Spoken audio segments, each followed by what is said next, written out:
Hello friends, नमस्कार। आज पढ़ने वाले हम फंडामेंटल ड्यूटीज, है ना।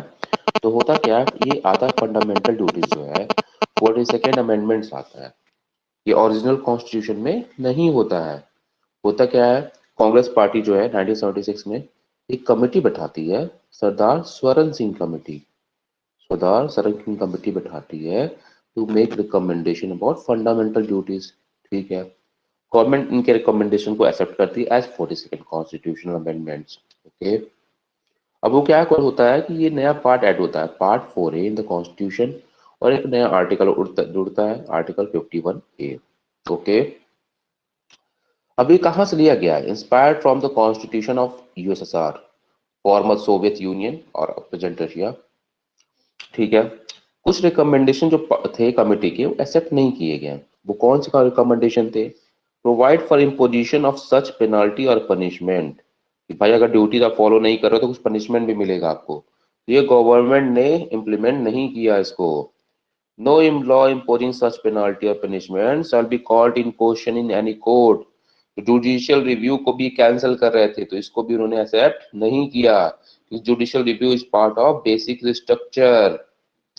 Duty to pay taxes should also be fundamental duties, तो ये भी इन्होंने एक्सेप्ट नहीं किया, है ना। तो कुछ रिकमेंडेशन एक्सेप्ट नहीं की, ये याद रखिएगा।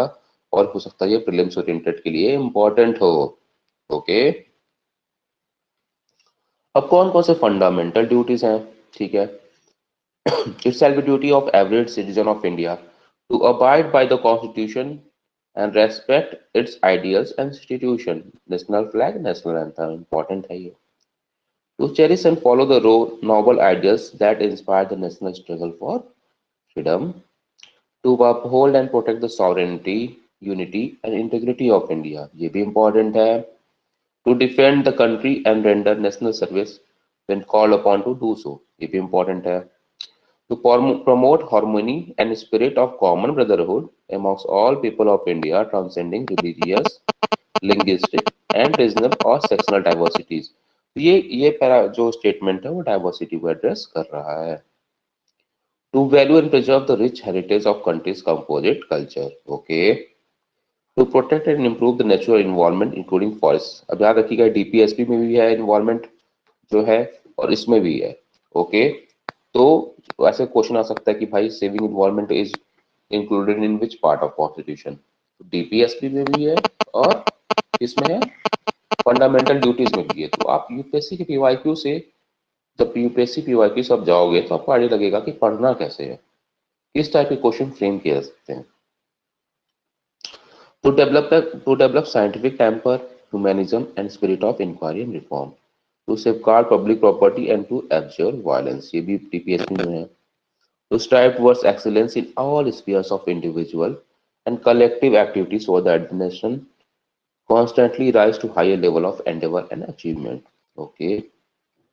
अब इसमें एक और था, ये अमेंडमेंट्स आया है 86 कॉन्स्टिट्यूशन अमेंडमेंट जो एजुकेशन वाला था, जिससे आपको डीपीएसपी में चेंज हुआ, फंडामेंटल राइट्स में चेंज हुआ आर्टिकल 21A, एंड इसमें भी चेंज हुआ है आपका फंडामेंटल ड्यूटीज में। To provide opportunity for education to the child और ward between age of 6 and 14 years. ठीक है। अब फीचर्स क्या फंडामेंटल ड्यूटीज का?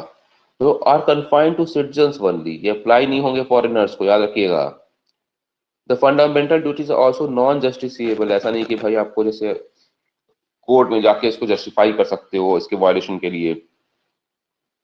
How parliament is free to enforce them by suitable legislation. Okay. और उसके लिए वर्मा कमेटी को बैठाया गया था 1998 में, कि कैसे जो है फंडामेंटल ड्यूटीज को इम्प्लीमेंट कर किया जाए।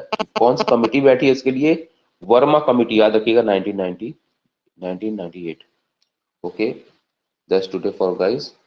Thank you so much.